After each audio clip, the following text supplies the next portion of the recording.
A graça e a paz do Senhor Jesus, povo de Deus, para a honra e glória dele, continuamos a série Temas Polêmicos da Bíblia.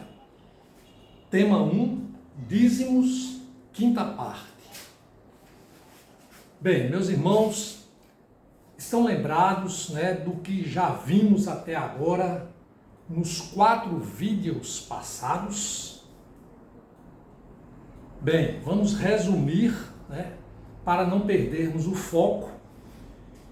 E aí já lembramos que fizemos uma leitura completa da Bíblia no tocante o tema dízimo e assuntos correlatos, ou seja, ofertas, assistência, contribuições. E aí nós vimos que no Velho Testamento, vimos a palavra dízimo a primeira vez quando Abraão encontrou Melquisedeque, Gênesis 14, 20, e vimos também em Gênesis 28, 22, que Jacó, neto de Abraão, fez a promessa de entregar o dízimo ao Senhor. Tudo isso ocorreu antes da lei de Moisés, ou seja, a lei que Deus entregou a Moisés acerca dos dízimos. Em seguida, na vigência da lei, vimos que foram criados por Deus 4 tipos de dízimos. Vimos ainda que no Novo Testamento, ainda sob a vigência da lei, sob o crivo da lei, citações sobre o dízimo. E também a carta aos Hebreus, temos uma referência descritiva sobre o dízimo entregue a Melquisedeque por Abraão, o fato já referido em Gênesis 14, 20. Também, meus irmãos, abordamos os momentos em que a Bíblia fala sobre a assistência ou ofertas, ou contribuições, ou coletas dadas pelo povo de Deus. Encerrada a leitura bíblica, faz-se necessário um oportuno esclarecimento, ou seja, a nossa opinião sobre a validade do dízimo nos tempos atuais tem por base unicamente a Bíblia. Somos apologetas do sola escritura, ou seja, somente a escritura, que é a revelação de Deus por meio dos inscritos inspirados por ele. De modo que compreendemos que a Bíblia é inerrante, ou seja, não contém erros, ela é infalível e suficiente. A Bíblia, que é a revelação de Deus, é exatamente aquilo com que a nossa fé e a nossa prática de fé anui, ou seja, concorda e vive em função disto. Poderíamos, por isso, já encerrar o nosso primeiro tema da série, fazendo assim o último vídeo, o vídeo conclusivo, uma vez que já, como dissemos, concluímos a leitura da Bíblia sobre o assunto de forma exaustiva, convenhamos. Contudo, conforme já prometido, eu vou ainda no estudo deste tema 1 revelar mais sobre a prática do dízimo. Claro que a própria Bíblia já nos ensinou sobre a doutrina e também sobre a prática. E a minha conclusão vai ser feita unicamente com base na Bíblia. Mas agora vamos falar sobre a prática dos dízimos fora da Bíblia. Como era a realidade dos judeus ainda antes de Cristo em relação à prática do dízimo. Obviamente que não vamos aqui demorar no assunto, na exposição, porque é algo praticamente interminável. Mas vamos realçar os fatos históricos acerca da prática do dízimo, que é o que nos interessa. Inicialmente, vamos verificar o que ocorreu com os dízimos no período interbíblico. Este é o objetivo deste vídeo. Importa, antes de tudo, fazer rápidas considerações sobre o que vem a ser o período interbíblico ou intertestamentário. Aqui, meus irmãos, essa nossa jornada, ela não é encaminhada, endereçada aos cristãos somente, mas também muitas pessoas podem, chegar a ter acesso a esse vídeo, e muitos não entendem, não sabem, porque ainda não leram, não tiveram esse conhecimento acerca de certas passagens da Bíblia. Então nós temos de explicar, e às vezes isso se torna, para aqueles que já conhecem, se torna algo um pouco cansativo, sobre o que significa. Vamos ver, por exemplo, o que é o período intertestamentário. Como já dito em outros vídeos, de respeito aos 400 anos entre o Antigo e o Novo Testamento. Como todos sabem, a Bíblia é dividida em duas partes. Então tem o Antigo Testamento e o Novo Testamento. Então, a parte que em muitas Bíblias é representada pelas páginas brancas. Então vamos ver aqui a divisão dos testamentos. O Antigo Testamento encerra em Malaquias. Malaquias, no capítulo 4, encerra o Antigo Testamento. Então, antes de chegar ao Novo Testamento, começando com o Evangelho segundo Mateus, temos um período chamado interbíblico, porque é entre, que é representado normalmente por essas páginas brancas. E esse período, ele traduz em 400 anos. Aí pode-se logo perguntar, e por que não houve aqui nenhuma comunicação sobre esses 400 anos? Porque não há nenhum escrito na palavra do Senhor. Exatamente porque o Senhor silenciou a respeito. E nós vamos então compreender mais um pouco sobre esses 400 anos. Em outras palavras, de respeito ao período que findou em Malaquias, o último profeta do Antigo Testamento, e a palavra de João Batista, conforme visto no primeiro evangelho de Mateus, já no Novo Testamento. Ademais, para entendermos algumas situações narradas no Novo Testamento, como a presença de fariseus, saduceus, zelotes, sobre as sinagogas, a presença do Império Romano, o que não é falado em nenhum momento no Antigo Testamento. Temos de conhecer então sobre esse período interbíblico. E aí nós sabemos, quando se nós começamos a ler agora sobre o Novo Testamento e já encontramos essas palavras lá novas para aquele estudioso da Bíblia, a gente vai saber que essas palavras, elas já derivam de acontecimentos ocorridos nessa interface aí do Antigo e o Novo Testamento. Em suma, quando estamos em Malaquias, o último livro do Antigo Testamento, sabemos que o povo judeu estava sob o domínio dos persas. O domínio dos persas. Os babilônios já haviam sido derrotados e Neemias estava reconstruindo as muralhas de Jerusalém. Zorobabel já havia reconstruído o templo e Esdras, que havia liderado o segundo grupo de israelitas que retornou da Babilônia, era o responsável pela reconstrução da comunidade judaica. Assim, quando inicia o período interbíblico, já havia um domínio pelos persas por cerca de 100 anos.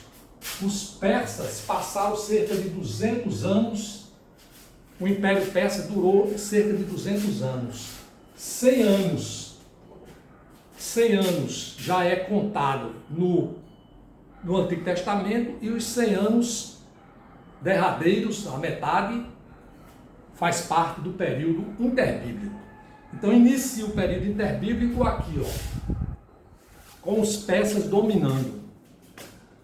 Então, a metade final do Império Persa, ou seja, em torno de mais de 100 anos, foi durante o período intertestamentário. O que aconteceu, irmãos? Então, no ano 331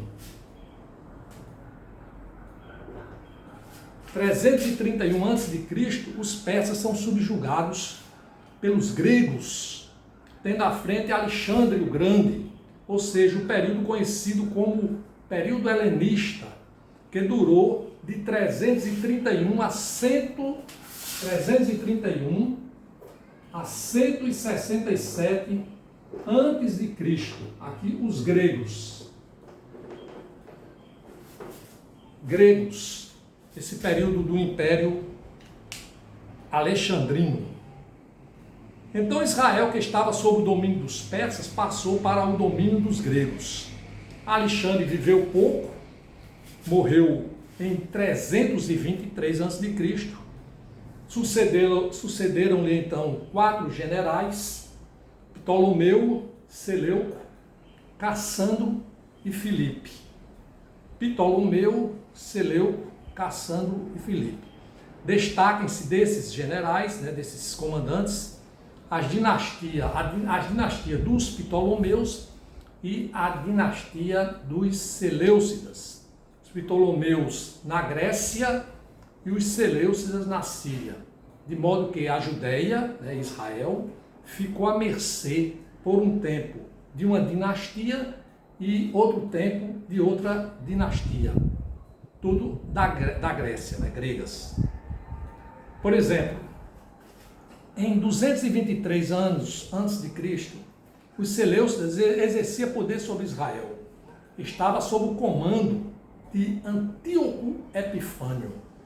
Antíoco Epifânio, cruel comandante que perseguia os judeus e que chegou ao ponto de colocar um porco no templo e sacrificá-lo no altar, causando forte perplexidade entre os judeus. Em represália, Matatias, que era um judeu que não se curvava aos ídolos gregos, se insurgiu contra a dominação grega.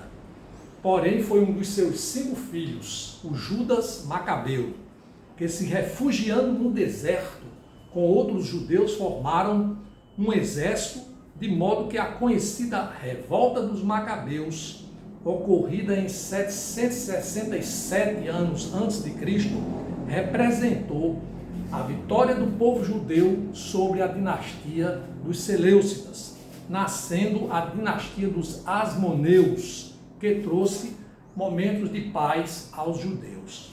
Enfim, no ano de 146 a.C., houve a ascensão de Roma. Agora, nós vimos que começou o período intertestamentário. Começou com os persas, o Império Persa, depois com o Império Grego, e aqui houve o Império Romano. Houve o Império Romano. E no meio tempo, aqui em Jerusalém, houve a ascensão dos Macabeus, o grupo de judeus que não se conformou com o domínio, com a exploração da Grécia sobre os judeus. Então, no ano 48 anos antes de Cristo, se inicia o Império Romano com Júlio César, dando fim à República Romana. Quando estamos no Novo Testamento, vislumbramos agora a presença dos romanos e o fato de Herodes ser o monarca dos judeus entre os anos 37 a.C. a 4 a.C. Conhecido ele, o monarca Herodes, como Herodes o Grande ou Herodes I, uma pessoa sanguinária, a qual o povo detestava. Resumindo, vamos resumir. No período interbíblico, aprendemos sobre a existência dos impérios persas, grego e romano, bem como o poder exercido pelos macabeus, asmoneus, durante um considerável período em Israel. Contudo, irmãos, por que isso foi necessário? O nosso tema é dízimo. E o que tem isso a ver com o dízimo? É exatamente isso. O que nos interessa de perto é a prática do dízimo nesse período. Eu fui, vamos dizer assim, obrigado a fazer essa pequena narrativa histórica para posicionarmos, né, todos nós no tempo, né, na história, e aí sabermos sobre a prática do dízimo nesse período. Que dízimo? Aqui no Antigo Testamento nós vimos que a lei fixou 4 tipos de dízimos. E depois desse período do Antigo Testamento, entra o período interbíblico, e aí nós queremos saber qual era a prática desse dízimo que foi dado pela lei de Moisés, antes de chegarmos ao Novo Testamento. Bem, para compreender melhor, eu trago à baila excerto do livro, veja esse livro aqui, ó, Jesus, o dízimo de Deus, a história de como Deus reconciliou consigo o mundo. Livro de autoria do pastor Marcos Lima. Eu vou deixar aqui na descrição do vídeo dados do autor e da obra. Eu faço a transcrição deste texto pelo primor de síntese e também pela acuidade do autor em relação ao período interbíblico. Então agora são as palavras do autor, abre aspas.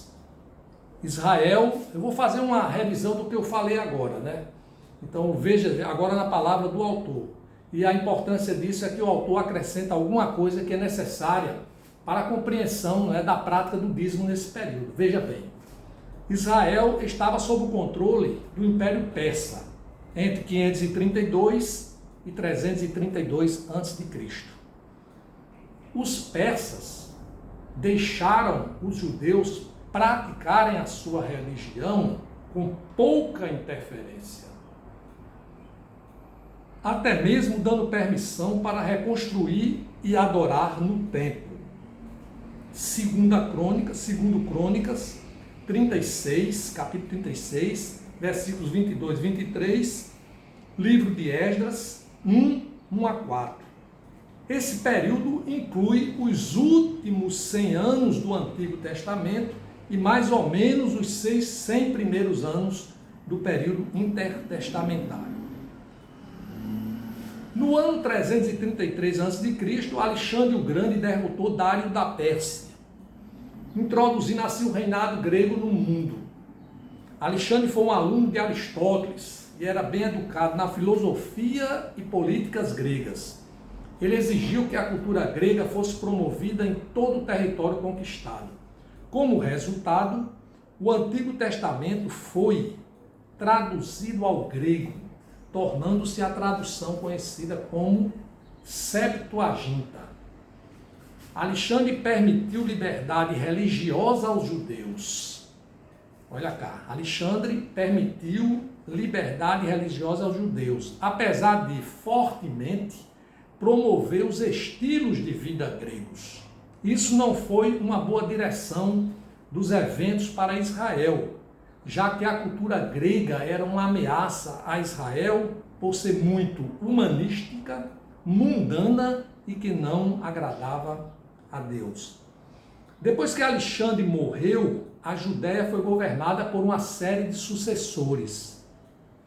Lembram-se dali que eu citei os 4 comandantes? Então ele diz aqui o autor, culminando com Antíoco Epifânio.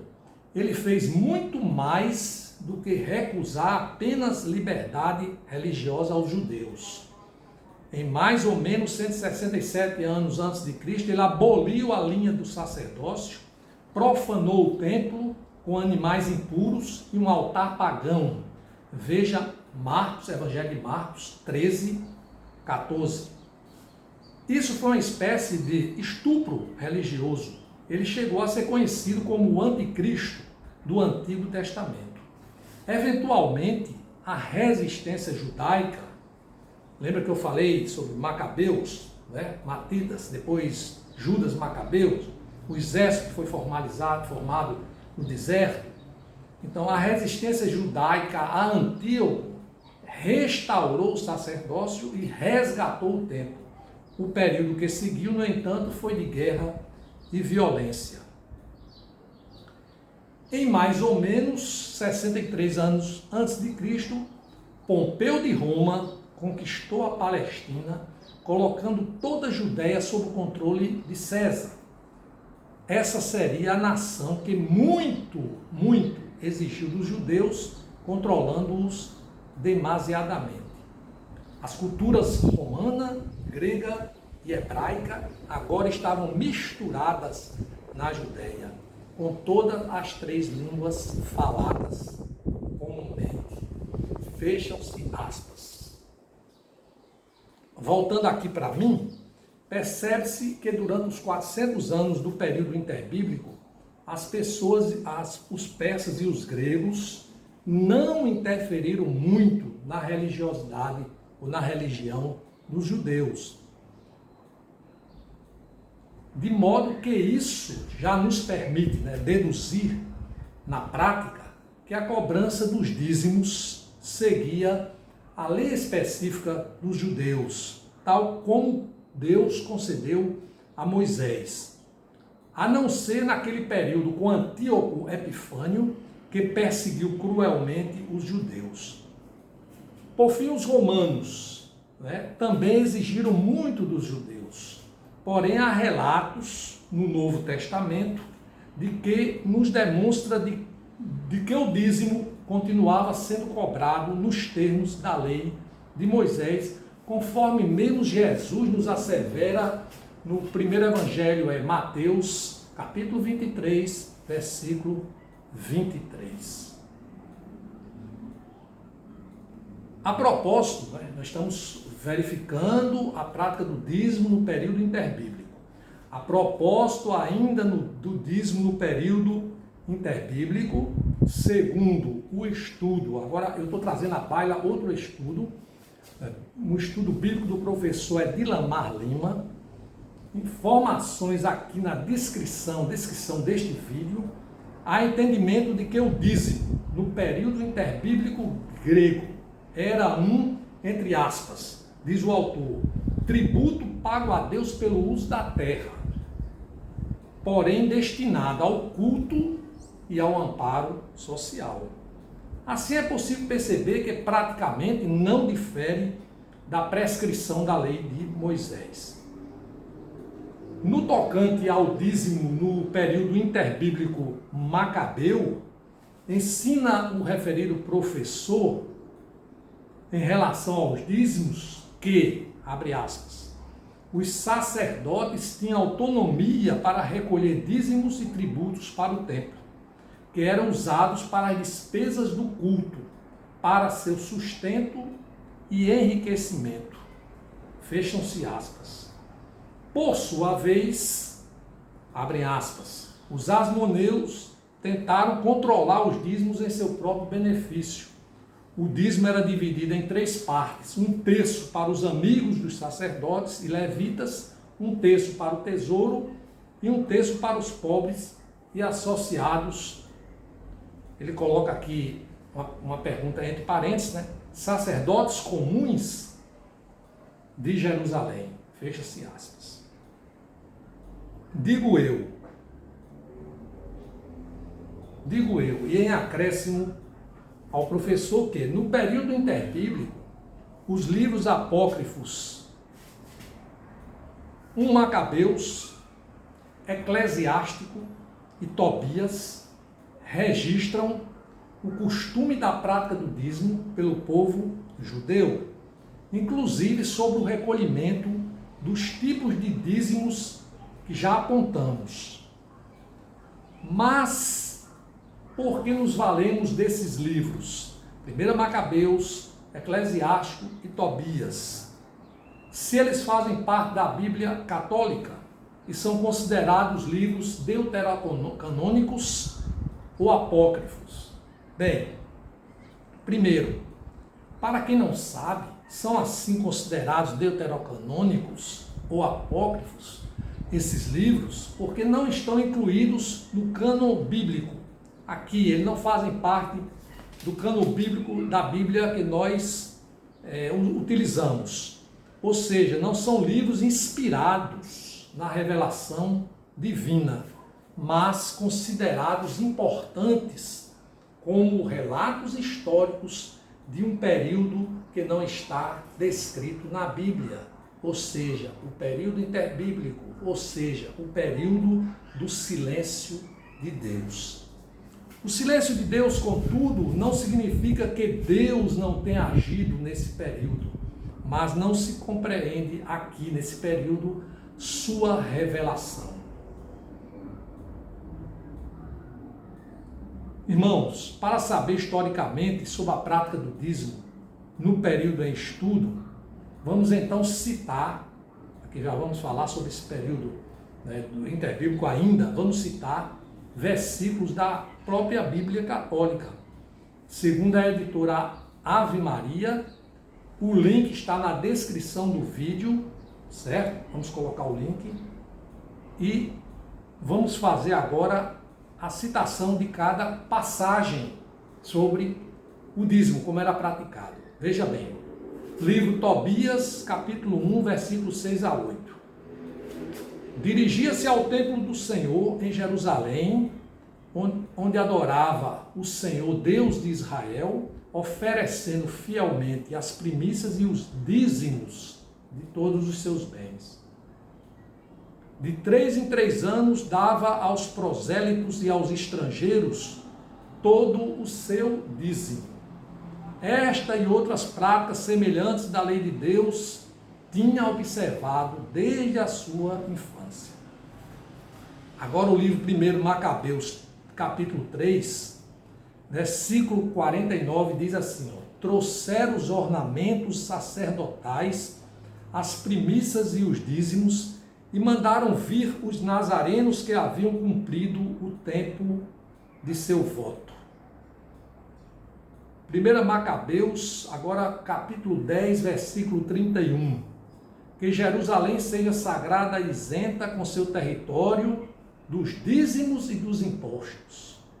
1 Macabeus 11, versículo 35. Desde agora deixamos-lhes liberalmente tudo que nos cabe do dízimo e do imposto, a taxa das salinas e as coroas que nos eram dadas. E finalmente o livro Eclesiástico, Eclesiástico 35, capítulo 35, versículo 11, faze todas as tuas oferendas com o rosto alegre, consagra os dízimos com alegria. Bem, assim, em resumo, podemos perceber que no período interbíblico, os livros apócrifos 1 Macabeus, Eclesiástico e Tobias registram o costume da prática do dízimo pelo povo judeu de acordo com a lei referenciada no Antigo Testamento, que nós já lemos de forma exaustiva, inclusive sobre o recolhimento dos tipos de dízimos ali apontados, ou seja, apontados na Escritura, quando tivemos a oportunidade de ler os versículos referentes ao tema. Podemos ainda, meus irmãos, discernir que na sequência do período intertestamentário, ou seja, de acordo com o Novo Testamento, houve a permanência do dízimo de conformidade com a lei, conforme Jesus proclama em Mateus 23, 23, e após a ressurreição de Jesus, já no tempo da nova aliança, não se fala mais em dízimos, uma vez que, consoante a doutrina dos apóstolos, o foco passa a ser a assistência, as coletas, as ofertas e ou contribuições. Tudo isso devidamente esclarecido nas Escrituras e no período interbíblico, no próximo vídeo, o sexto e penúltimo desta série, abordaremos a prática do dízimo no período pós-bíblico, ou seja, depois que terminou o primeiro século. Foi fechada a escritura, foi fechada a escritura com o último livro Apocalipse, lá pelos anos 90 e alguma coisa pelo apóstolo João. A partir dali, nós vamos falar agora sobre o período pós-bíblico. Como é que os cristãos praticavam o dízimo nesse período? A partir do segundo século, iniciando pela patrística, ou seja, os pais da igreja, o que eles diziam a respeito, o que eles praticavam a respeito, trilhando pela escolástica, pela Idade Média, pela Reforma no século XVI e também pós-Reforma até os dias atuais. Vamos fazer um mergulho tentando responder a pergunta: na prática, como os cristãos viviam e vivem atualmente, né, em relação ao dízimo. Lógico que vai ser um panorama breve diante da imensidão do assunto. Após esse próximo vídeo, partiremos para a esperada conclusão. Louvado seja o Senhor. Amém.